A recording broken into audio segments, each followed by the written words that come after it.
Professionally এটা এভাবে deal করে না। প্রফেশনাল জায়গা, ডাক্তারদের বিষয়টা ডাক্তাররা বুঝবে, শিক্ষকদের বিষয়টা শিক্ষকরা বুঝবে, ইঞ্জিনিয়ারের বিষয়টা ইঞ্জিনিয়ার বুঝবে।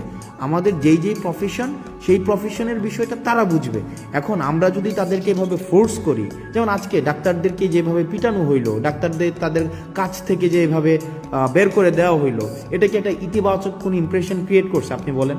আমি যতই এখন বলি এটা ছাত্ররা করে নাই, আমরা করি নাই, এ করে নাই, সে করে নাই, আমরা পিলো পাসিং করলাম, ব্লেম গেম করলাম, এটা এর উপরে দোষ চাপাইলাম, তার উপরে দোষ চাপাইলাম, কিন্তু এটা তো নাগরিকের উপরে দায়টা বর্তায়, মানে এটা কিন্তু আমাদের উপরে দায়টা বর্তায়। দেখেন, আন্দোলনটা আমরা করেছিলাম, গণঅভ্যুত্থানটা আমরা করেছিলাম, সেই ক্ষেত্রে এই দেশটাকে সঠিকভাবে পরিচালনা করার যেই দায়িত্বটা, সেটাও কিন্তু আমাদের উপরে আছে।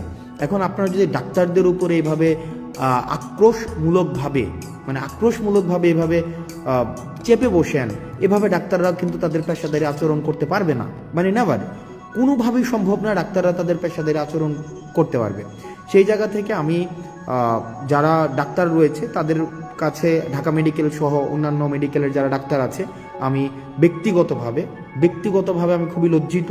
এবং আমি আপনাদের উপরে আজকে যেই হামলাটা হয়েছে, সেটার আমি যারা আইন শৃঙ্খলা রক্ষাকারী বাহিনী রয়েছে, আমি তাদের প্রতি অনুরোধ জানাবো তারা যেন যথাযথ ব্যবস্থা নেয়, এবং আমরা আমাদের জায়গা থেকে সেটি নিয়ে কথা বলবো।